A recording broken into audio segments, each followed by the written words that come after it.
It is the second week of May and Walter Cobb's orchard is humming. Not metaphorically, literally humming. A low, layered, living sound that rises from 60 acres of apple and pear trees in full white bloom. A sound built from thousands of wings, moving through thousands of blossoms at once. The air smells like sugar and wet bark. Every branch bends slightly under the weight of flowers. Now look left. Look right. The neighboring orchards are silent. Their trees are blooming too, technically, but nothing is moving through them. No wings, no sound, no life threading between the petals. Walter Cobb is a quiet man. He stands at the edge of his property in a faded canvas jacket watching his bees work, and he does not say much. He never has. The county agent called him stubborn. The chemical dealer called him behind the times. His neighbors called him a fool who was leaving money on the table. But here's the question this story is really asking. The question that every section of what follows is going to orbit. What does patience actually cost? And more importantly, what does it buy? Because the answer, when it finally arrived, did not come quietly. It came like a reckoning. Number one in our story is the land itself. 60 acres in the hill country that Walter Cobb's father purchased in 1967 for reasons that had more to do with stubbornness than strategy. The elder Cobb wanted ground nobody else wanted. He got it. The soil was rocky in places, heavy with clay in others, and the slope ran at an angle that made conventional row equipment complain. But the trees took. Apple and pear mostly, Honeycrisp before Honeycrisp was fashionable, Bosc pear along the lower terraces where the moisture pooled in spring. By the time Walter inherited the operation in the late 1980s, those trees were mature, rooted deep, producing steadily, if not spectacularly. Walter Cobb is not a man who talks about philosophy. He talks about soil temperature and rootstock and the particular way a late frost moves across a hillside. He is somewhere in his mid-50s now, broad through the shoulders, with the kind of hands that have been in dirt so long they carry a permanent shadow in every crease. He wears the same canvas jacket in May that he wears in October, just with different layers underneath. He keeps a notebook in his breast pocket, not a smartphone, a notebook, the spiral-bound kind from the hardware store, and he writes in it every day: bloom date, bee activity, ground moisture, temperature at 6 a.m. He has been writing in that notebook since 1989. He has 34 of them in a wooden crate in the barn. In 1994, a chemical dealer named Harlan drove out to the Cobb property in a white pickup with a laminated product sheet on the passenger seat. The product was imidacloprid, one of the first neonicotinoid insecticides to reach the American market in commercial volume. Harlan was enthusiastic. He had every reason to be. The margins on the product were good, the pitch was easy, and every other grower in the county was already signing up or about to. The sell was simple: one systemic treatment, absorbed through the roots and expressed in every tissue of the plant, meant that any insect chewing on a leaf or feeding on the tree would receive a lethal neurological dose. No more spray schedules, no more timing applications to pest cycles. The tree itself became the pesticide. Walter Cobb listened to the whole pitch. He asked 2 questions. The first was about residue persistence in the soil. Harlan said the data showed minimal accumulation. The second question was about pollinators. Harlan said the product was applied to the soil, not the bloom, so bees were not a concern. Walter thanked him, folded the laminated sheet in half, and handed it back. He said he would think about it. He never called. Harlan told the story at the feed store the following week. He said Walter Cobb was leaving money on the table. He said it with a laugh, the kind of laugh that is not entirely unkind but carries a clear message. This man does not understand how the modern operation works. The other growers at the counter nodded. A few of them had already applied their first imidacloprid treatment. Their yields the following season would be up. They would tell Walter about it. He would nod and write something in his notebook. What Walter was protecting, though he would not have used the word protecting at the time, was a system. The 60 acres were not simply a planting of trees. Between every row of trees ran a strip of ground cover, bay clover mostly, mixed with native grasses and the occasional wild carrot that seeded itself without invitation. The hedgerows along the property edges were dense and deliberately unmowed. Hawthorn, wild rose, elderberry, a tangle of shrub that most conventional growers would have cleared years ago because it harbored pests and complicated equipment access. Walter kept them because his father had kept them, and his father had kept them because they held the soil on the slope during heavy rain, and because something about a farm with hedgerows felt, in the elder Cobb's words, honest. There was no bare soil between Walter's rows. This is worth pausing on, because bare soil between orchard rows was, by the 1990s, essentially the standard. You mowed it, you tilled it, you applied pre-emergent herbicide to keep it clean. Clean ground was efficient ground.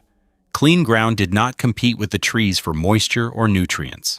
Clean ground was what the Extension Service recommended, and what the chemical companies supported, and what the aerial photographs of successful modern orchards showed in their brochures. Walter's ground was not clean, it was alive. Clover fixed nitrogen. The grasses held moisture. The flowering strips attracted insects, not just honeybees, but the dozens of smaller, less glamorous native bee species that most people never notice because they do not live in white boxes, and they do not produce honey, and nobody is selling them by the hive. Walter did not know in 1994 that he was building a pollinator refuge. He was not thinking in those terms. He was thinking about soil health and about not spending money on inputs he did not trust. He was thinking about the way his father's trees had outlasted every trend the county agent had promoted in 30 years. He was thinking, in his quiet, notebook-keeping way, about the long game. The long game, in 1994, looked like stubbornness. It looked like a man who did not understand the direction the industry was moving. It looked like 60 acres of slightly untidy trees on a rocky hillside, surrounded by hedgerows, with clover growing between the rows, and a beekeeper's worth of native insects moving through the blossoms every spring. It looked to Harlan and to the growers at the feed store counter like a farm that was being left behind. But the land was keeping its own records. The soil was building organic matter at a rate that Walter's clay-heavy ground had not seen in decades. The native bee populations were establishing themselves in the hedgerows and the hollow stems of the elderberry and the small ground cavities along the property edges. The apple trees, unpoisoned at the root, were producing blossoms that were chemically neutral. Blossoms that bees could visit without receiving a neurological insult. The system was accumulating something. Not money, not yet. Something quieter than money. Walter wrote in his notebook every morning. He noted the bloom dates and the bee counts and the ground temperature. He did not know that in 12 years, those notebooks would become the most important agricultural records in his county. He did not know that the silence building in the orchards around him was not the sound of efficiency. It was the sound of a collapse that had not yet announced itself. He just kept his hedgerows, he kept his clover, he kept his notebook, and he waited, the way only a man who has watched trees grow for 30 years knows how to wait, without urgency, without theater, with the absolute certainty that the land will eventually say what it has to say. Number 2 in this story is the decade that changed everything, and changed it so fast and so completely that most of the people inside it did not notice until the damage was already done. Between 1995 and 2005, neonicotinoid insecticides did not simply enter the American agricultural market. They consumed it. The numbers tell part of the story. Imidacloprid alone became the most widely used insecticide on the planet within a decade of its commercial introduction. By 2005, neonicotinoids as a class accounted for roughly 24% of the global insecticide market, a market share that had been built from essentially zero in less than 15 years. That is not a trend, that is a revolution. And like most agricultural revolutions, it arrived wearing the clothes of progress. Picture the scene in the county extension office, somewhere in the orchard country of the Mid-Atlantic or the Midwest, or the Pacific Northwest. It does not matter which one, because this scene was playing out in every one of them simultaneously. A projector screen, folding chairs, a room full of growers in work clothes who have driven in from their operations to hear about the new generation of crop protection products. The presenter is from the chemical company or from the University Extension Service or from both. The line between them was not always clear in those years. The slides show yield data. The yield data is real. The numbers are good. Imidacloprid, marketed under the trade name Admire Pro among others, was delivering genuine short-term results. Codling moth pressure down, aphid damage reduced, fruit quality improving. Cost per acre around $48 for a soil drench application that would last the entire season. $48 per acre for season-long systemic protection. You can understand why growers signed up. You can understand it completely, without judgment. Because these were people operating on margins that left almost no room for error. People who had watched pest pressure destroy entire seasons and had no interest in watching it happen again. The pitch was not dishonest about what the product did. It was incomplete about what else it did. What it also did was move. Neonicotinoids are water-soluble.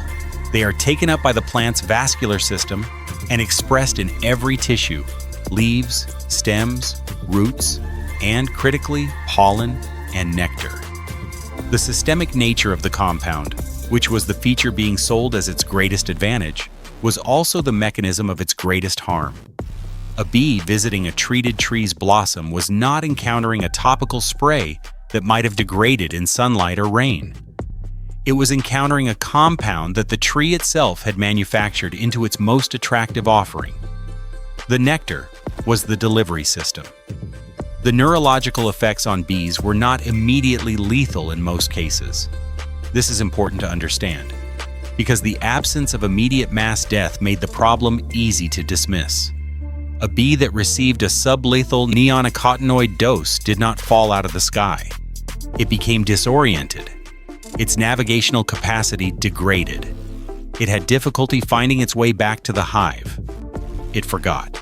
Honeybees navigate by memory and by chemical signal, and neonicotinoids interfered with both. The bees were not dying dramatically. They were simply not coming back. And a hive that loses foragers to disorientation season after season does not collapse in a single dramatic event. It thins. It weakens.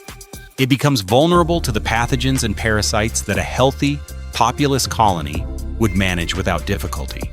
This thinning was happening across the orchard country of the United States and Europe simultaneously in the mid to late 1990s and into the early 2000s. It was not invisible. Beekeepers were reporting losses, and some researchers were raising flags. But it was not yet organized into a named crisis. It was background noise.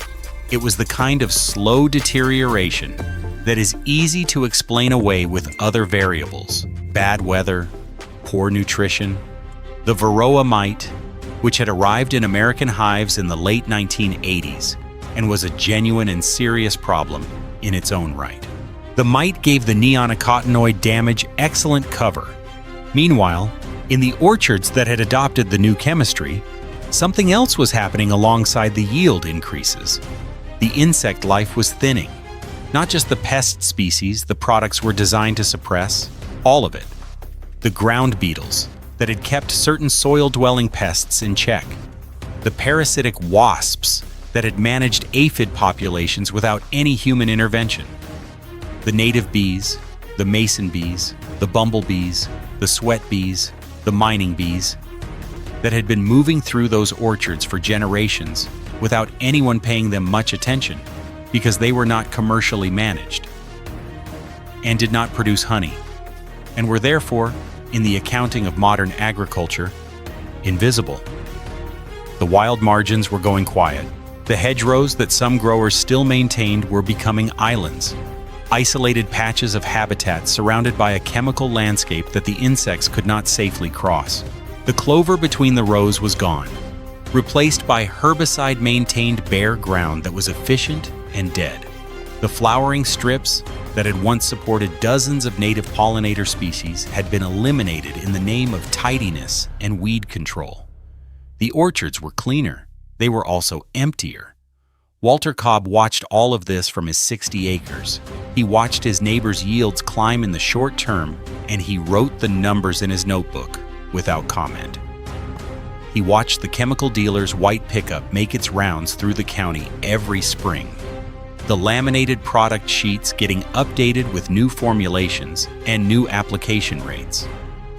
He watched the Extension Service presentations and the university trial data and the farm magazine articles about the new generation of crop protection chemistry. He kept his clover. He kept his hedgerows. He said nothing. He was not in those years a man with a theory. He was not building a case. He was simply a man who had decided in 1994 that he did not trust a product whose mechanism of action was to make the plant itself toxic to the insects that fed on it, and who had not yet encountered sufficient evidence to change his mind. His yields were steady, not spectacular, but steady. His trees were healthy. His ground was alive. His bees, the wild ones, the ones nobody owned, were present every spring in numbers that he noted in his notebook, with the same matter-of-fact consistency with which he noted everything else. He did not know in 2005 that the crisis was already inside the hives, that the disorientation was already accumulating, that the colonies that would fail catastrophically in 2006 were already weakened, already thinned, already carrying a burden, that one more season would push past the breaking point. He just kept writing in his notebook. Bloom date, bee activity, ground temperature at 6 a.m. The silence in the neighboring orchards was still building. And somewhere in the managed hives of commercial beekeepers across 35 states, something was about to go catastrophically, undeniably wrong. Number 3 in this story crosses the Atlantic. Because what happened on 60 acres in American orchard country was not a local story. It was a global one. And nowhere did that global dimension become more visible, more human, and more charged with consequence than in the Burgundy wine country of eastern France in the winter of 2014. Picture the scene. A courtroom in Dijon, stone walls, winter light coming through tall windows, and a man named Emmanuel Giboulot sitting at the defendant's table in a pressed shirt, looking entirely calm for someone facing a 30,000 euro fine and a possible prison sentence. Giboulot is a biodynamic wine grower. He has farmed his vineyards without synthetic pesticides for decades. His land, like Walter Cobb's 60 acres, is alive in a way that the neighboring properties are not. Alive with the particular, layered, unhurried vitality of ground that has not been chemically simplified. The charge against Emmanuel Giboulot was straightforward. The French government had issued a prefectural order requiring all wine growers in the Côte d'Or and Saône-et-Loire departments to apply a mandatory insecticide treatment against the leafhopper Scaphoideus titanus, the vector for Flavescens doré, a grapevine disease that had been spreading through French wine regions and that the agricultural authorities considered a genuine and serious threat. The order was not a recommendation. It was a mandate. Every grower in the affected zone was legally required to spray, regardless of their farming philosophy, regardless of whether their specific vineyard showed any signs of the disease, regardless of what they believed about the chemistry involved. Giboulot refused. He refused not because he was indifferent to the disease. He was not indifferent. He understood the threat. He had been farming in Burgundy long enough to know what Flave Essence Doré could do to a vineyard and to a region's wine economy. He refused because the mandatory spray included neonicotinoid compounds, and because he believed, based on years of observation on his own land, that applying those compounds would cause harm to the pollinator populations that his biodynamic farming had spent decades building. He refused because he believed that the cure being mandated was, in the long run, more dangerous than the disease it was meant to prevent. He refused, in short, for exactly the same reasons that Walter Cobb had handed a laminated product sheet back to a dealer named Harlan in 1994 and never called. The French agricultural establishment did not see it that way. The order was legal. The fine was real. The possibility of imprisonment was real. Giboulot was not a wealthy man playing at farming as a hobby. He was a working grower for whom a €30,000 penalty would have been genuinely devastating. He understood the stakes. He refused anyway. What happened next was not what the authorities expected. The story of Emmanuel Giboulot, a quiet biodynamic farmer in Burgundy, facing criminal prosecution for refusing to poison his own land, traveled. It traveled through the French agricultural press, and then through the European press, and then through the international environmental and food media. And it landed with particular force among the people who had been watching the pollinator crisis develop for the better part of a decade. Petitions circulated. Scientists wrote letters. Chefs and sommeliers and food writers added their voices. By the time Giboulot appeared in the Dijon courtroom, more than 100,000 people had signed a petition in his support. The case had become something larger than one man and one vineyard and one disputed spray order.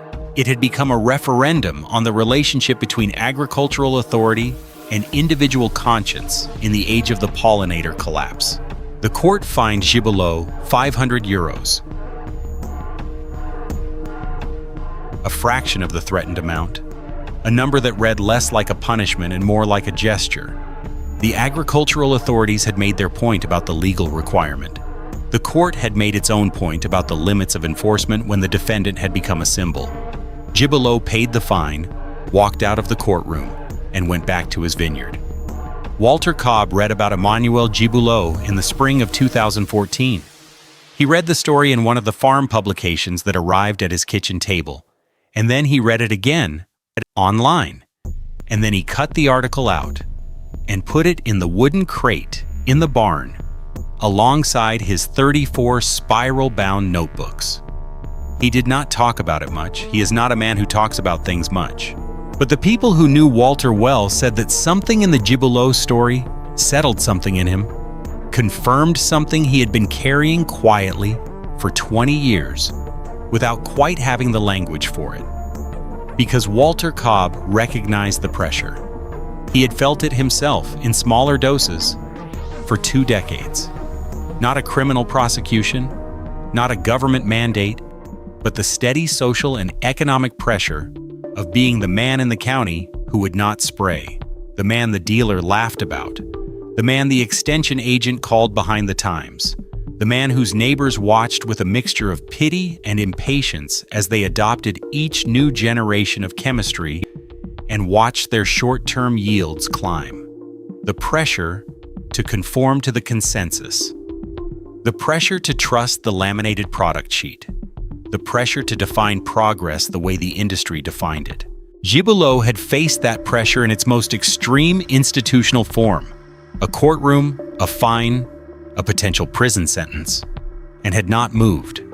Walter had faced it in its quieter social form, a laugh at the feed store counter, a shake of the head from the county agent, and had not moved either.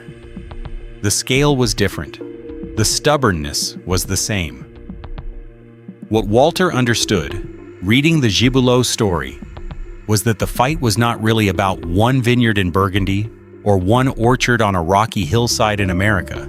It was about whether the people who actually lived on the land, who watched it every day, who kept notebooks full of bloom dates and bee counts and ground temperatures, had the right to trust what they saw, whether observation counted, whether patience was a legitimate agricultural strategy, whether the long game was real. He put the article in the crate. He went back out to his orchard. The clover was coming up between the rows, white and low and alive with small moving things.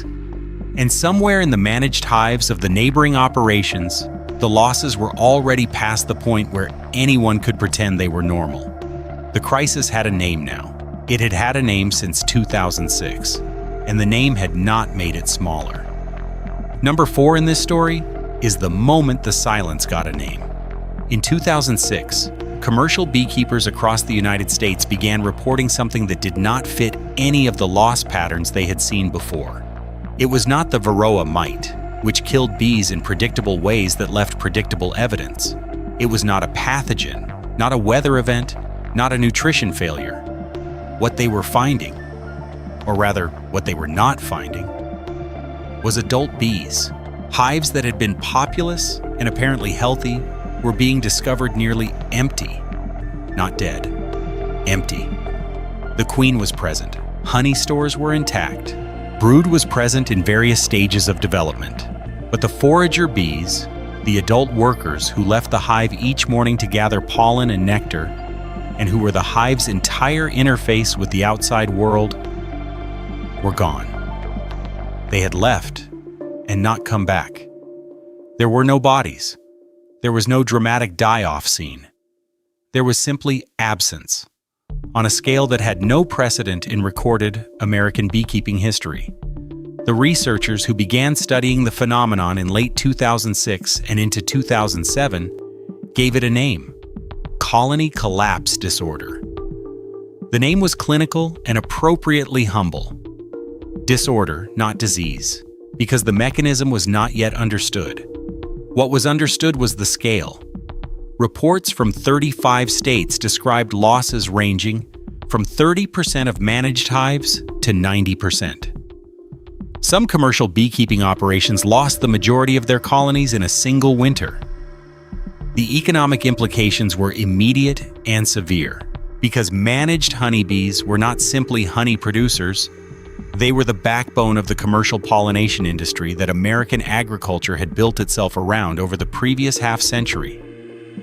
Picture the scene that was playing out in the spring of 2007 in orchard country across the United States. The almond orchards of California's Central Valley, which required commercial bee rentals at a scale that made them the single largest annual pollination event in the world, were short of hives. The apple orchards of Washington State were short of hives. The blueberry fields of Maine, the cherry orchards of Michigan, the pear operations of the Pacific Northwest, all of them were facing a pollinator deficit that their production models had never been designed to accommodate. The trucks that arrived each spring carrying white wooden hive boxes were arriving with fewer boxes, and the boxes they carried were lighter, thinner, less populous than they had been. The price of a managed hive rental, which had been running around $50 to $80 in the years before colony collapse disorder, jumped to $200 and kept climbing. Supply had collapsed, demand had not. The conventional orchard response was to import more hives from farther away at higher cost. Beekeepers trucked colonies across state lines, sometimes across the entire country, to fill the pollination gaps that the collapse had opened. It was an expensive, logistically complicated, and ultimately fragile solution. Fragile because the hive populations being moved were already stressed, because the long-distance transport added additional stress, and because the orchards receiving them were, in many cases, the same chemically treated environments that had contributed to the collapse in the first place. Moving weakened bees into a neonicotinoid-treated landscape and expecting them to recover was, as more than one researcher would eventually note, a strategy that addressed the symptom while intensifying the cause. Walter Cobb did not rent hives. He had not rented hives in 2005 or 2003 or 1998. He had not rented hives since he inherited the operation, because he had never needed to. Every spring, without fail, the mason bee boxes he had installed along the hedgerows and on the south-facing walls of his equipment barn filled up. Mason bees, Osmia lignaria, the blue orchard bee, are solitary native pollinators that are, by most measures, significantly more efficient per individual than honeybees at pollinating tree fruit. A single mason bee visits more flowers per foraging trip and transfers pollen more effectively than a honeybee making the same trip because of the way she carries pollen dry on her abdomen rather than packed wet in corbiculae. Walter had not known this statistic when he first put up the boxes. He had put them up because his father had put them up, and because the bees that moved into them were free and required nothing from him except a place to nest. By 2007, those boxes were full. They had been full every spring for as long as Walter had been keeping records. The mason bees emerged in early April, precisely when the apple and pear blossoms were opening, and they worked the orchard with a focused, unhurried efficiency that Walter noted in his notebook every year. Not with pride exactly, but with the quiet satisfaction of a man watching a system do what it was built to do. The neighboring orchards were not full. They were waiting for trucks. They were making phone calls to beekeeping operations in other states.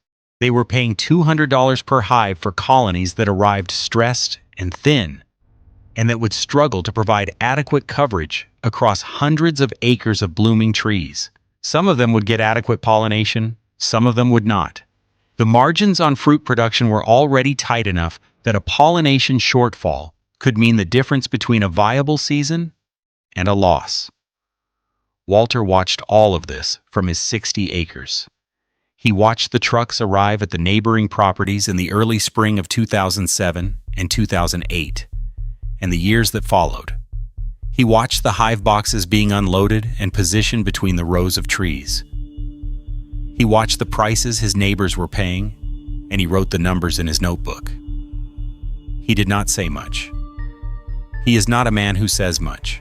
But in the spring of 2008, Walter Cobb's mason bee boxes were so full that the overflow population had begun establishing nests in the hollow elderberry stems along the hedgerows, in the gaps between the boards of the equipment barn, in the small ground cavities along the property edges where the clover grew thickest.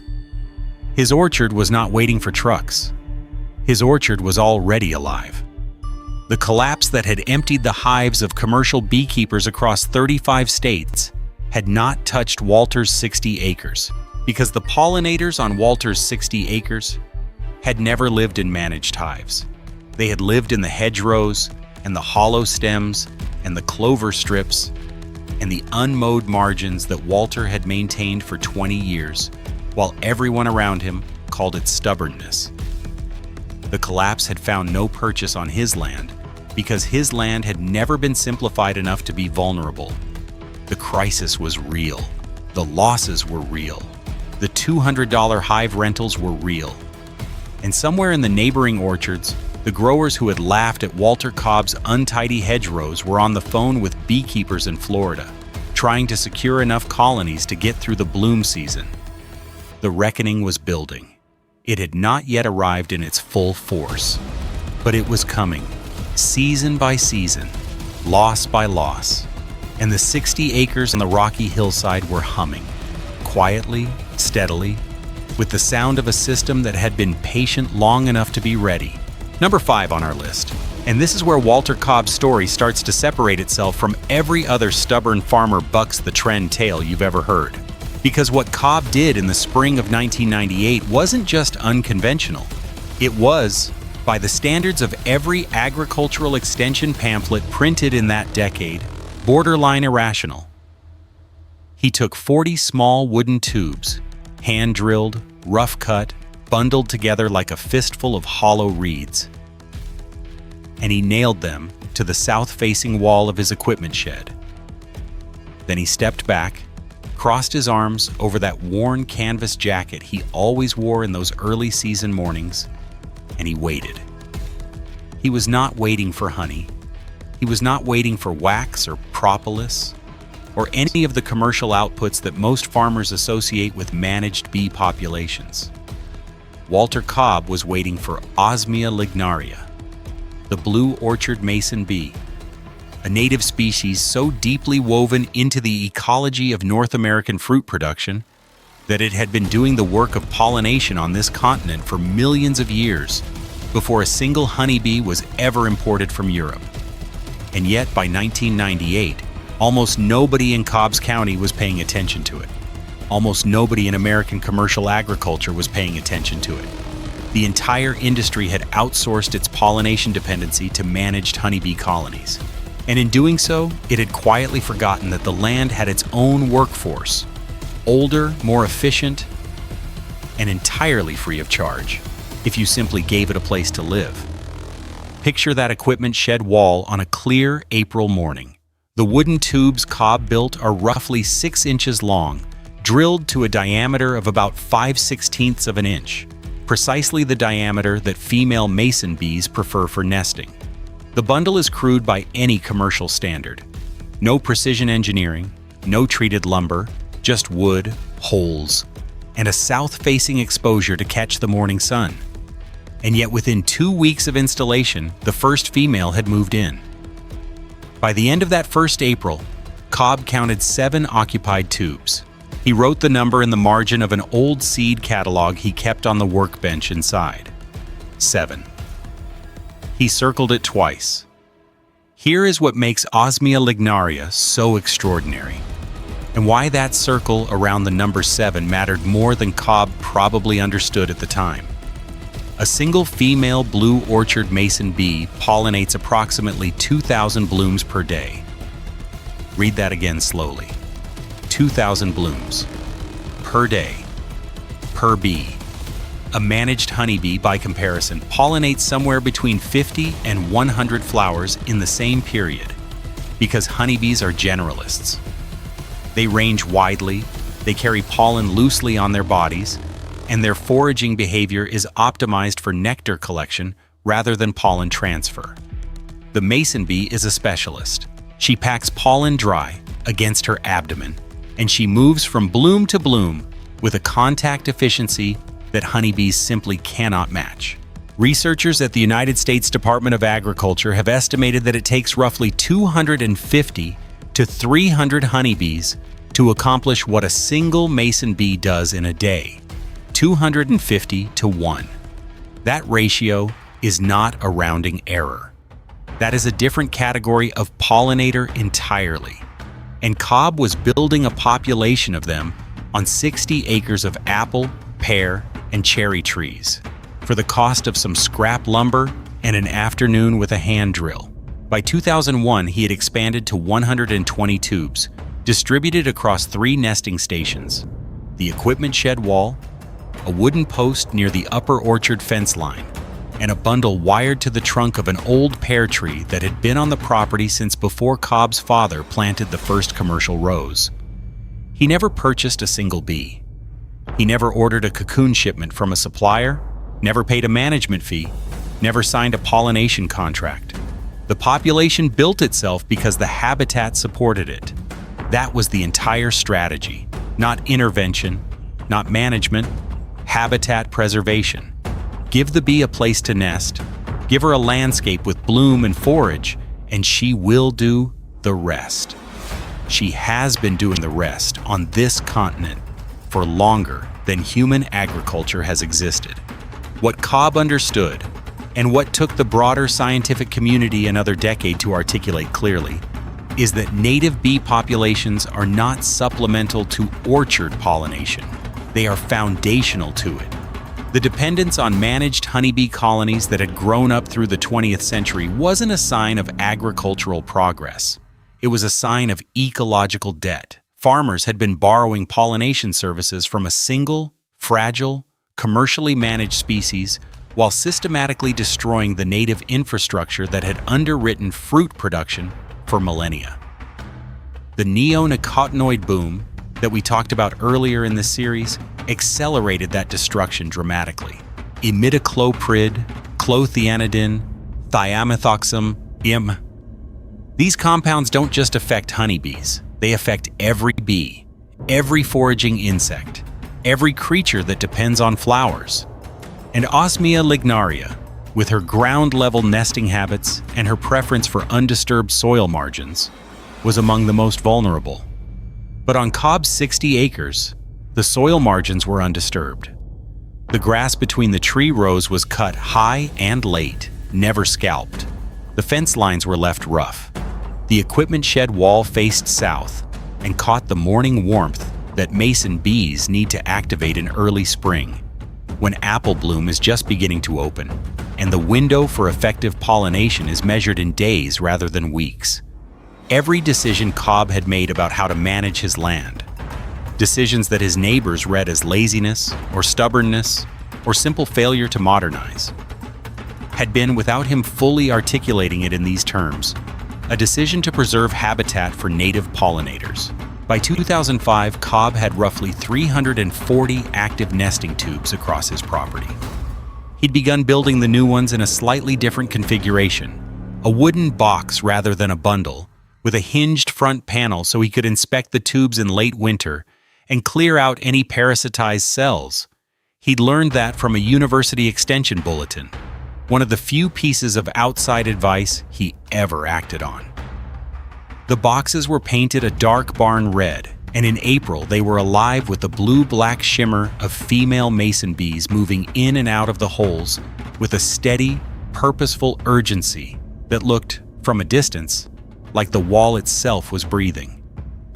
His neighbor to the east, a man named Daryl Pruitt, who ran 90 acres of conventional apple production, drove past the equipment shed one afternoon in the spring of 2005 and asked Cobb what those red boxes were for. Cobb told him. Pruitt left. Not unkindly.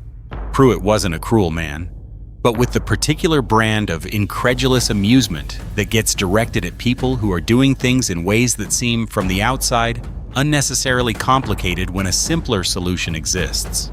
"Why build bee boxes?" Pruitt asked, "when you could just rent hives like everyone else?" Cobb didn't have a short answer for that. He just shrugged and said the bees were free. Pruitt was still renting hives in 2012, but we'll get to that. What matters right now is the image of those red wooden boxes on the south wall of the equipment shed, and the sound they made on a clear April morning when the apple trees were in full bloom. A low, continuous hum, not the loud communal roar of a managed honeybee hive, but something quieter and more distributed. Dozens of individual insects moving with individual purpose across a landscape they had been shaped by evolution to inhabit. Each female working alone, as mason bees always do, sealing her eggs into a tube packed with pollen and sealed with mud, and then moving on to the next bloom, and the next, and the next. 2,000 blooms per day, 340 tubes. A population that cost Walter Cobb nothing to maintain except the decision not to destroy what was already there. That decision was about to matter more than anyone in the county could have predicted. Because the rented hives that Daryl Pruitt and every other conventional operator in the region depended on were being maintained in a system that was quietly, invisibly, catastrophically fracturing. The pollinators that everyone else was counting on were already carrying the weight of a decade of chemical exposure, habitat loss, and parasitic pressure. And while the red boxes on Cobb's equipment shed wall kept filling up each spring, the broader infrastructure of American pollination was building toward a breaking point that nobody in the industry wanted to name out loud. But before we get to the collapse, there's another piece of Cobb's system that needs to be understood. Something he did along the fence lines and field edges of his 60 acres that the county extension agent called with genuine contempt, wasted production ground. Something that turned out to be the second load-bearing wall of everything he built. At number 6, we move from the equipment shed wall to the edges of the property, to the places that most farmers in Cobb's County treated as problems to be solved. The fence lines, the field margins, the rough ground between the last tree row and the gravel road. In conventional orchard management, these spaces are maintained with herbicide or mowed to bare soil, Because the logic of production agriculture is that every square foot of land should either be producing a crop or not competing with one. Weeds harbor pests. Rough grass slows equipment. Shrubs along fence lines are obstacles. The tidy orchard, in the conventional imagination, is a place where nature has been pushed back to the absolute boundary of the productive space, and everything inside that boundary is controlled. Walter Cobb's fence lines looked nothing like that. Picture the eastern boundary of his 60 acres on a morning in late May, when the apple bloom is finishing and the orchard itself is moving from flower into early fruit set. The fence line here runs about 400 yards from the gravel road at the bottom of the slope to the old stone wall at the top. And along that entire length, instead of mowed grass or bare herbicide-treated soil, there is a dense, layered tangle of shrubs and small trees that Cobb planted in stages between 1999 and 2004. Hawthorn, wild plum, elderberry, interspersed with patches of native grasses and wildflowers that he seeded from a mix he'd put together himself, buying small quantities of seed from 3 different regional suppliers and blending them in a coffee can on the workbench in his shed. The hedge is not uniform. It is not manicured. It looks from the road like something that was simply allowed to happen, like the land decided to grow a fence and Cobb just didn't stop it. That appearance of accident is deceptive. Every species in that hedgerow was chosen deliberately, and the most important criterion was bloom timing. This is the piece of the system that most people overlook when they talk about native pollinator habitat, because the conversation usually stops at plant flowers. But which flowers and when they bloom is everything. A pollinator population is not a switch that you flip on in April when the apple trees open and flip off in June when the bloom ends. It is a living community of organisms that needs continuous forage across the entire active season, from the first warm days of early spring through the last warm days of autumn, in order to maintain the population size and colony health that makes peak season pollination possible. If the landscape offers food only during the 2 or 3 weeks of apple bloom, the pollinator population will be small, stressed, and insufficient precisely when you need it most. Cobb's hedgerow was designed to solve that problem. Hawthorn blooms in May, overlapping with and extending beyond the apple bloom, providing a bridge of forage that keeps mason bees and bumblebees active and well-fed as the orchard flowers fade. Wild plum blooms earlier, in late March and early April, giving early emerging queen bumblebees, the ones that will found the colonies that do the heavy pollination work in May, a food source at the moment they need it most, when they are coming out of winter dormancy and building the energy reserves that determine whether a colony establishes or fails. Elderberry blooms in June, pulling pollinators into the landscape through the early summer gap. When orchard bloom is long finished, and most of the surrounding agricultural land offers nothing but bare soil and pesticide-treated monoculture, and the native grasses and wildflowers in the margins bloom in succession from July through September, maintaining a residual population of foraging insects that will be the foundation of next year's spring pollinator surge. The bloom sequence that Cobb had built into his hedgerow extended effective pollinator presence on his property by approximately 6 weeks compared to the surrounding landscape. 6 weeks of additional forage, 6 weeks of additional habitat, 6 weeks during which the bees and wasps and hoverflies and beetles that lived on and around his 60 acres were being fed and sheltered instead of starved and exposed. The county extension agent who visited Cobb's property in the summer of 2003 did not see it that way. His name was Gerald Foss, and he had been the extension agent for that county for 11 years. He was not a bad man and not an unintelligent one. He knew conventional orchard management thoroughly, and he gave genuinely useful advice to the farmers in his district on questions of variety selection, irrigation timing, and frost protection. But when he walked Cobb's fence line that July afternoon and saw the hawthorn and wild plum and elderberry growing in dense, unpruned tangles along 400 yards of productive ground. His assessment was immediate and unambiguous. Wasted production ground, he said. You could be running another 2 rows of trees along this entire eastern edge. You're giving up yield to grow weeds. Cobb walked the fence line with him and didn't argue. He pointed out a bumblebee working the elderberry flowers. Foss acknowledged the bee with a polite nod and then returned to his point about the lost tree rows. The conversation ended, as conversations between Cobb and the agricultural establishment usually did, without resolution. Foss filed his visit report, noted the hedgerow as an uneconomic land use, and moved on to the next farm on his list. What Foss could not have seen in 2003, because the data to support it didn't yet exist in the form that Extension Services recognize as actionable, was that those bumblebee colonies working the elderberry flowers were not incidental wildlife. They were infrastructure. Specifically, they were the overwintering colonies that made spring pollination possible. Bumblebee queens, unlike honeybee queens, do not survive winter in a hive. They survive winter alone, hibernating in the soil or in dense grass tussocks, emerging in early spring to found entirely new colonies from scratch. The success of that spring emergence, and therefore the size and health of the bumblebee population available for apple bloom pollination in May, depends almost entirely on 2 things: the availability of early season forage to fuel the founding queen's energy expenditure, and the availability of undisturbed ground cover in which she can safely overwinter. Cobb's wild plum provided the first. The rough, uncut grass margins along his fence lines and between his tree rows provided the second. On neighboring farms, where the grass was mowed short and the fence lines were sprayed bare, there was nowhere for a bumblebee queen to overwinter safely. The soil was exposed and cold.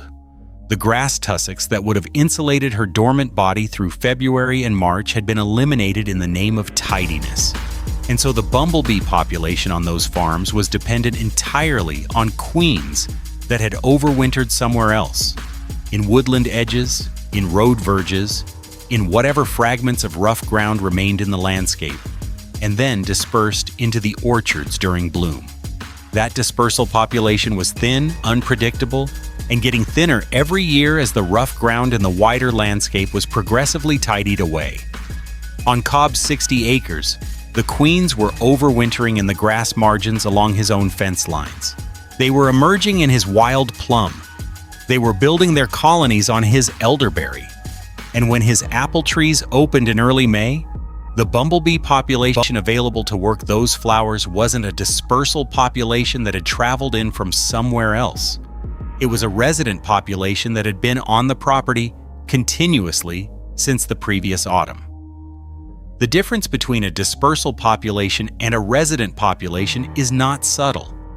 A dispersal population arrives when it arrives, in whatever numbers happen to have survived the winter elsewhere, and it leaves when the bloom ends. A resident population is present from the first warm day of spring. It builds through the season in response to local forage conditions, and it maintains a presence through the summer and autumn that creates the next year's overwintering queens. It is self-renewing. It is self-scaling, and it costs nothing to maintain except the decision to leave the grass rough and the fence lines unsprayed. Gerald Foss, the extension agent, called that decision wasted production ground. By 2012, he had stopped making farm visits to that part of the county. The reasons for that, and what he would have seen if he had come, are a story we'll get to shortly. But first, there's one more piece of the system to understand. A decision Cobb made in 2008 that his chemical dealer called folk remedy nonsense, and that turned out to be the difference between a functioning predator community and a dead one. Number 7. And this one requires you to understand something about codling moths before you can understand what Walter Cobb did, and why the man at the agricultural supply counter thought he had completely lost his mind. The codling moth, Cedia pulmonella, is the defining pest of apple production in North America. It is the reason the apple you buy at the grocery store doesn't have a worm in it.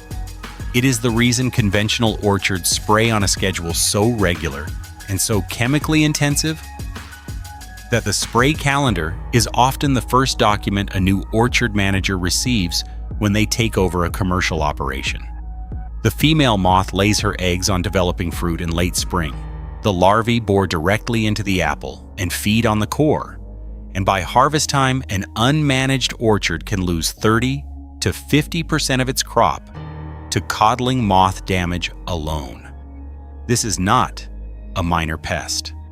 This is the central threat that defines the economics of apple growing in temperate climates. And the entire chemical infrastructure of conventional orchard management was built, in large part, around controlling it. For most of the 20th century, the primary tool was organophosphate insecticides. Guthion, azanthos methyl, was the industry standard for decades. It worked. It killed codling moths with reliable efficiency.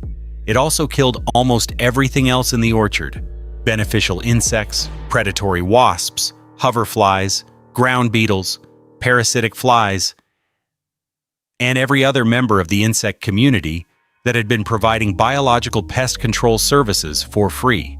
But in a system where pollination was outsourced to rented honeybee hives, and biological control was considered an unreliable supplement to chemical management, that collateral destruction was treated as an acceptable cost. You spray, you kill the moth, you lose some beneficial insects, you rent more bees next year. The math seemed to work, as long as you didn't look too closely at what you were losing. In 2008, Walter Cobb decided not to spray for codling moth. Picture the scene at the agri-supply counter in town on a Thursday morning in early May of that year. Cobb has driven in from the farm in his truck, which is old enough that the county road commissioner once asked him if it was a historical vehicle. He is standing at the counter with a list in his hand, and the list does not include Guthion. It does not include any organophosphate. What it includes is kaolin clay, specifically a product called Surround WP, a refined particle film kaolin clay that, when mixed with water and sprayed onto developing fruit, creates a fine white coating that physically deters insects from landing and laying eggs. It does not poison them. It does not kill them. It irritates them and confuses them and makes the surface of the apple inhospitable enough that most female moths move on rather than oviposit. The dealer behind the counter was a man named Roy Hester, who had been selling agricultural chemicals in that county for 22 years. He knew Cobb. He knew the farm. He had watched Cobb make unconventional decisions for a decade, and he had maintained a professional tolerance for most of them. Because Cobb paid his bills on time, and because some of the unconventional decisions had, in Roy Hester's private estimation, not been entirely wrong. But kaolin clay for codling moth management on a commercial orchard was, in Hester's view, a different category of unconventional. It was, in the word he used that morning, folk remedy nonsense. He said it with the particular authority of a man who has seen a lot of farmers lose money on ideas that sounded good in a magazine article. He wasn't trying to be unkind. He was trying to save Cobb from what he genuinely believed would be a significant crop loss. Kaolin clay, Hester explained, was fine for backyard apple trees and organic hobbyists. For a 60-acre commercial operation, you needed real pest management. You needed chemistry that worked. And Guthion worked. It had always worked. The whole county used it. Cobb bought the kaolin clay and drove home. Here is what happened that summer on the farm to Cobb's west. A 110-acre operation run by a family named Breckenridge, third-generation apple growers who had been farming that ground since the 1940s. The Breckenridges sprayed Guthion in late May, as they did every year, timed to the peak egg-laying period of the first codling moth generation. The spray was applied on a still morning, as the label required, with a commercial air blast sprayer that moved through the rows at the pace of a walking horse. Within 48 hours, the hoverfly population in the Breckenridge orchard was gone. Not reduced. Gone. The hoverflies, Syrphidae, dozens of species, whose larvae are voracious predators of aphids and whose adults are significant secondary pollinators, were wiped out so completely that a researcher who had been monitoring insect populations in that area as part of a university study noted the disappearance in her field records with a single word: collapse. The Breckenridge orchard also lost its population of parasitic wasps. These are the insects, Trichogramma species, primarily, that parasitize codling moth eggs before they hatch, inserting their own eggs into the moth's eggs and killing the larvae before they ever reach the fruit. A healthy population of Trichogramma wasps can suppress codling moth damage by 60 to 80% without any chemical intervention at all. The Breckenridge orchard had a population of these wasps. It did not have one after the Guthyon application. On Cobb's 60 acres, no spray went out. The kaolin clay went on in 2 applications, one in late May, one in mid-June, applied with a small trailer sprayer that Cobb ran himself on a series of early mornings before the bees became active. The white coating on the developing apples was visible from the road, giving the orchard an odd, dusty, almost ghostly appearance in the morning light, as though each fruit had been lightly chalked. It was not a pretty sight by conventional standards, but it was doing its job, and the predatory wasps were still there. By mid-July, Cobb's field notes, kept in the same spiral notebooks he'd been using for a decade, with their characteristic mix of weather observations, bloom records, and insect counts, showed Trichogramma activity at every monitoring point in the orchard. The parasitized egg masses were visible under a hand lens, small, dark, changed in color from the pale yellow of a healthy moth egg to the brown-black of a parasitized one. He counted them, he mapped them, he compared the numbers to the previous year's records. The parasitic wasp population on his 60 acres was not just intact. It was, by his count, larger than it had been in 2007. The absence of chemical disruption, combined with the continuous habitat support provided by his hedgerow and his unmowed margins, had allowed the predator community to build. By harvest, Cobb's codling moth damage rate was approximately 12%. That sounds high until you compare it to the industry standard for unsprayed orchards, which runs between 30 and 50%. His kaolin clay had provided physical deterrence. His Trichogramma wasps had provided biological control. Together, they had held the damage to a level that was commercially acceptable. Not perfect, but workable, without a single application of chemistry that would have killed the insects he needed. The Breckenridge orchard, which had been sprayed on schedule, came in at 8% codling moth damage. 2 points better than Cobb, after a full season of chemical management and the complete destruction of its beneficial insect community. Roy Hester, had he been shown those numbers side by side, would probably have argued that 8% justified the spray program. And in a single season, single variable accounting, he might have had a point. But Cobb wasn't running a single season accounting. He was running an ecological balance sheet that extended across years and across the entire living community of his orchard.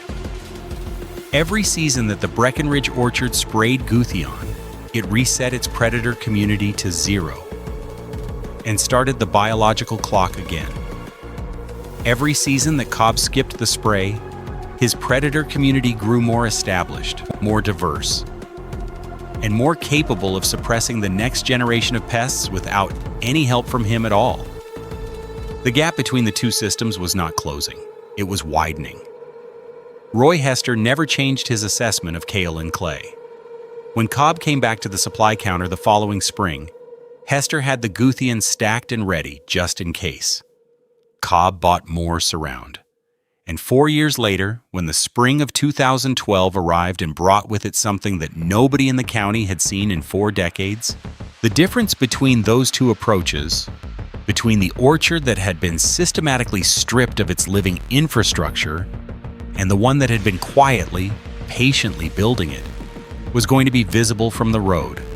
The collapse, when it came fast. Number 8.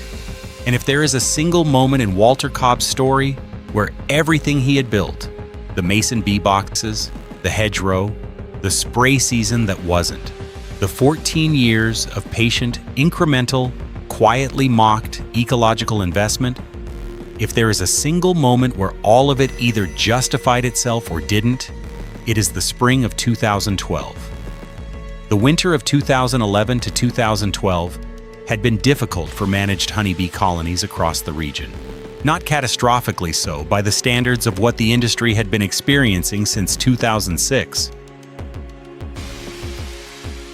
Colony collapse disorder had been running as a background condition of American beekeeping for 6 years by then, and the operators who supplied pollination services to orchards had developed a kind of grim professional adaptation to it, ordering more colonies than they needed, maintaining reserve stocks, building redundancy into their logistics. But the winter of 2011 to 2012 hit harder than most. A combination of varroa mite pressure, Nosema fungal infection, and what researchers would later identify as sublethal neonicotinoid exposure had weakened colony immune systems across a wide geographic area. And then a series of warm spells in February had triggered early brood rearing in colonies that didn't have sufficient stores to support it, followed by a hard cold snap in early March that killed the exposed brood and left the surviving bees energetically depleted at exactly the moment when spring buildup should have been accelerating. By the time apple bloom opened in Cobbs County in late April of 2012, the regional pollination infrastructure was not just strained. It was, in the assessment of a USDA regional survey conducted that summer, in a state of functional collapse across a 3-county area. The survey used careful bureaucratic language, as government documents do, but what it described, stripped of the careful language, was this: there were not enough healthy honeybee colonies in the region to pollinate the orchards that depended on them. Not even close. Picture the county road on a Tuesday morning in early May. Apple bloom is at peak. The kind of peak that makes even people who don't care about orchards slow their cars and look. Because 60 acres of apple trees in full flower is one of the most purely beautiful things that the temperate agricultural landscape produces. White and pale pink against the gray-green of the hillside, the flowers so dense on the branches that the trees look like they've been covered in snow from the inside out. The air should be loud with foraging insects. On a healthy orchard in full bloom, the sound of pollination is audible from 20 feet away, a constant, layered hum that is one of the most reassuring sounds in farming, because it means the fundamental transaction of fruit production is happening. On the conventional orchards along that road in May of 2012, there was no hum. Daryl Pruitt had called his pollination contractor in late April, as he did every year, to confirm the delivery of the rented hive trucks. The contractor called back 2 days later with news that Pruitt described afterward as the kind of phone call that makes you sit down. The colonies that had been reserved for his 90-acre operation were not available. Not because the contractor had double-booked them, because they didn't exist anymore. The winter losses had been severe enough that the contractor had been forced to consolidate his surviving colonies, and the consolidated total was not sufficient to fill his existing contracts. He was triaging. Pruitt's order, which was real and paid for and had been on the books since January, was being turned away because there were no healthy colonies to deliver. Pruitt wasn't alone. Across the 3-county area, orchard operators who had built their entire pollination strategy around rented hive delivery were discovering simultaneously that the system they had depended on had failed. The hive trucks weren't coming. The colonies that were available were undersized, weakened, and in some cases so compromised that the operators who did receive them reported seeing almost no foraging activity even during peak bloom hours. One grower in the adjacent county, a man who had been farming apple trees for 30 years, drove to the nearest large beekeeping operation to beg for any colonies at all. Healthy, marginal, it didn't matter. and was told that the operation had lost 63% of its winter stock and was fighting for its own survival. The fruit set numbers that came in that June were the worst in 40 years. Conventional orchards in the three-county area reported fruit set failure rates of 35 to 40%. That means that on a tree that should have set 100 apples, 35 to 40 of those potential fruits simply never developed because the bloom that produced them was never pollinated. On a 90-acre operation, that kind of failure rate doesn't mean a bad year. It means an economically catastrophic year. It means that the fixed costs of the operation, the equipment payments, the labor contracts, the irrigation costs, the spray program, are being serviced against a revenue base that has been cut by more than a third. It means that some farms that were already operating on thin margins don't recover. Darrell Pruitt's 90 acres came in at 38% fruit set failure. He walked his rows in late May, looking at the trees, and the trees looked fine. They were healthy, leafed out, structurally sound. There was nothing wrong with them. The problem was invisible. The problem was absence. The absence of the insect activity that should have happened during the 2-week bloom window and didn't, because the infrastructure that should have provided it had been systematically dismantled over the preceding decade by a combination of chemical exposure, habitat loss, and the quiet biological attrition that colony collapse disorder had been inflicting on managed honeybee populations since 2006. Pruitt knew about Cobb's Farm. Everyone in the area knew about Cobb's Farm.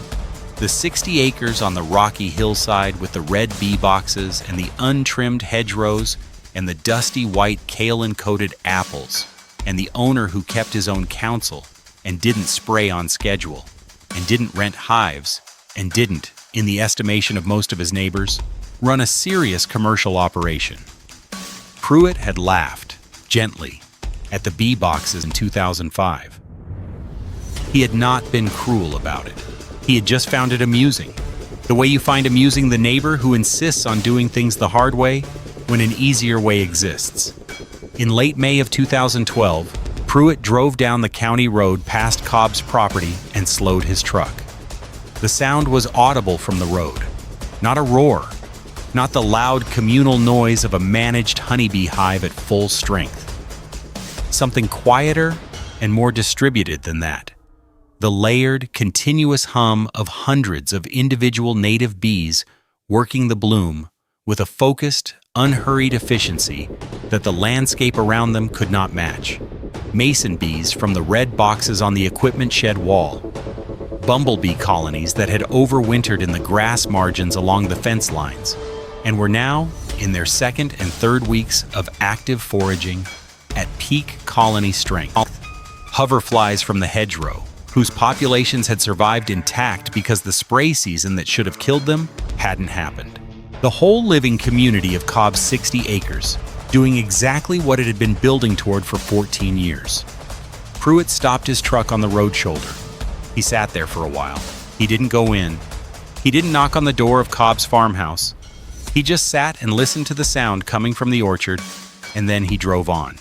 Other neighbors came by that week.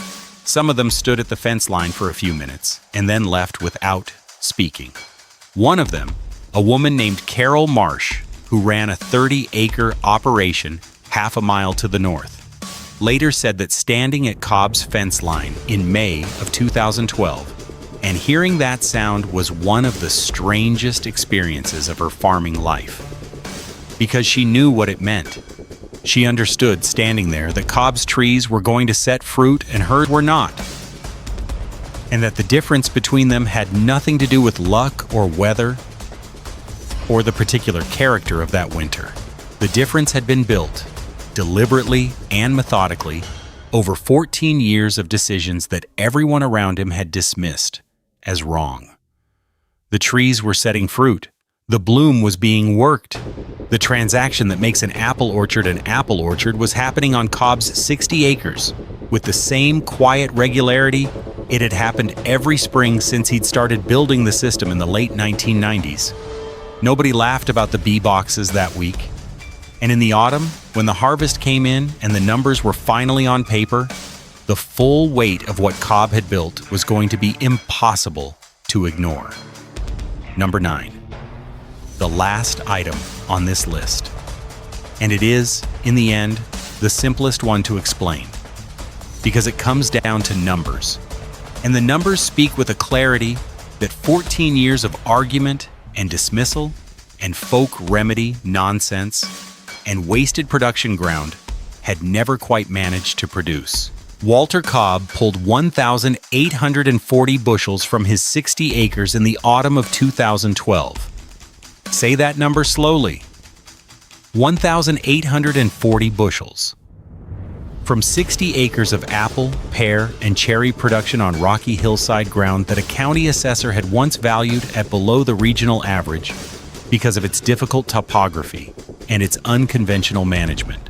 It was the best yield Cobb had recorded in 18 years of keeping detailed harvest records that went back to 1994, written in the same spiral notebooks with the same careful handwriting that had tracked bloom dates and insect counts and kaolin clay application rates through every season of the system's construction. He did not celebrate in any dramatic way. His daughter, who had driven up from the city to help with the harvest, later said that her father's response to the final bushel count was to write the number in his notebook, circle it once, the same way he had circled the number 7 when 7 mason bees moved into his first 40 tubes back in 1998, and then go inside to make coffee. Picture the harvest scene on Cobb's 60 acres in early October. The trees are heavy. The kind of heavy that makes the branches bow and requires the wooden props that Cobb had cut from ash saplings and stored in the equipment shed. The same shed with the red bee boxes on its south wall, now quiet for the season. The tubes sealed with mud and full of the next generation of mason bees sleeping through the winter in their pollen-packed cells. The apples are not uniform. They are not the machine-sorted, cosmetically standardized fruit of a conventional operation. Some of them carry the faint white residue of the kaolin clay applications from June. Some of them have the slight irregularity of shape that organic production accepts as the cost of not using growth regulators. But they are there. They are on the trees, in numbers that make the branches bow, because the bloom was worked, because the pollination happened, because the living infrastructure that Cobb had spent 14 years building had done exactly what he had built it to do. Darrell Pruitt's 90-acre operation to the east harvested fewer than 600 bushels that autumn. Fewer than 600 bushels from 90 acres. An operation that was half again the size of Cobb's, on flatter, more accessible ground, with a full conventional spray program, professional equipment, and the same regional weather conditions. The 38% fruit set failure from the spring had translated, by harvest, into a yield so far below the operation's historical average that Pruitt spent the following winter reviewing his financing arrangements and having conversations with his bank that he had never had to have before. He was not alone. Across the 3-county area, conventional orchards that had experienced significant fruit set failure in the spring were posting autumn harvest numbers that ranged from disappointing to financially devastating. The aggregate regional loss in apple production that year was the worst since the late 1960s. Cobb's organic premium added $4.20 per bushel above the conventional market price. That premium existed because he had maintained certified organic status throughout the period when his neighbors were applying organophosphates and neonicotinoids, maintained it through the years when it cost him the convenience of chemical pest management and the social comfort of doing things the way everyone else did. Now, in the autumn of 2012, that premium was compounding the yield advantage into something that looked, on paper, almost surreal. The revenue differential between Cobb's 60 acres and Pruitt's 90 acres in the 2012 harvest season was not a matter of degree. It was a different category of outcome entirely. The county extension agent did not come by that fall. Gerald Foss, who had walked Cobb's fence line in 2003 and called the hedgerow wasted production ground, who had been the institutional voice of conventional management in that county for more than a decade, did not make a visit to the farm on the rocky hillside in the autumn of 2012. His absence was noted, not with bitterness. Cobb was not a bitter man. And his daughter said he never once expressed satisfaction at the difficulties his neighbors were experiencing. Only a quiet, steady conviction that the system had worked the way he had believed it would work. But the absence was noted because it said something about the relationship between institutional agricultural knowledge and the kind of knowledge that gets built by one person on one piece of ground over 1.5 decades of patient observation. Carol Marsh, who had stood at Cobb's fence line in May and heard the sound of his orchard working while hers was silent, came by in October. She walked the rows with him while the harvest was still in progress, watching the pickers move through the heavy trees, and she asked him questions. Real questions. The kind that come from someone who has already decided to change something and is trying to understand how. She asked about the mason bee boxes. How many tubes? What diameter? What wood? What orientation? She asked about the hedgerow species and the planting sequence. She asked about the kaolin clay application timing and the spray intervals. She had a notebook. She wrote things down. Cobb answered everything she asked. He was not proprietary about any of it. The system he had built was not a trade secret. It was not a patented technology or a licensed method. It was an accumulation of observations and decisions, most of them made in response to specific conditions on his specific piece of ground. And he shared them with Carol Marsh, the way a person shares something that has cost them a great deal to learn and that they believe other people need to know. She planted hawthorn along her fence lines the following spring. She built her first mason bee boxes that winter, following the dimensions Cobb had given her. She did not spray for codling moth in 2013, and she lost more fruit to it than she had hoped, and she planted more trichogramma habitat and tried again in 2014. She was not Cobb, and her farm was not his farm, and the system took time to build. But she was building it. Others in the county were less quick to change. Some of them spent the winter of 2012 to 2013 looking for better pollination contractors, as though the problem were logistical rather than ecological. Some of them looked into purchasing their own honeybee colonies, not understanding that the issue was not the species of bee, but the landscape that any bee, native or managed, needed to survive in. Some of them did nothing and waited for the following spring to be different, the way farmers have always waited for the following spring to be different. But the harvest of 2012 had put a number on something that had previously existed only as a conviction. 1,840 bushels against fewer than 600, 60 acres against 90, organic premium against conventional price. 14 years of patient ecological investment against a decade of chemical management that had quietly, invisibly, dismantled the living infrastructure that fruit production depends on. The numbers were on paper now. They were in Cobb's notebook, circled once. They were in the county's agricultural records. They were in the bank statements of every conventional orchard operator in the 3-county area who had watched the spring of 2012 arrive without pollinators and the autumn of 2012 arrive without fruit. The land had kept the score. It had been keeping the score for 14 years, and the harvest of 2012 was the moment when the tally became impossible to ignore for anyone who was willing to look at it honestly. What the land remembered, and what it was about to teach anyone who came to it with a notebook and a willingness to listen. That's the story of the next section. Walter Cobb still walks those same 60 acres, the same hedgerows, standing where they stood when his neighbors were laughing at him. The mason bee boxes still mounted on the same fence posts he hammered in by hand. The bees never left because he never gave them a reason to leave. No chemical tide to drive them out, no poisoned bloom to punish their return. Patience and habitat outlasted every shortcut sold out of a catalog. And the land kept the score the whole time, quiet and exact. The way land always does. Not in the dealer's ledger, but in the weight of the fruit. If stories like Walter Cobb's deserve to be heard, hit subscribe and follow along. Every week we bring you another farmer, another fight, another harvest that proved the skeptics wrong, and the next one is already waiting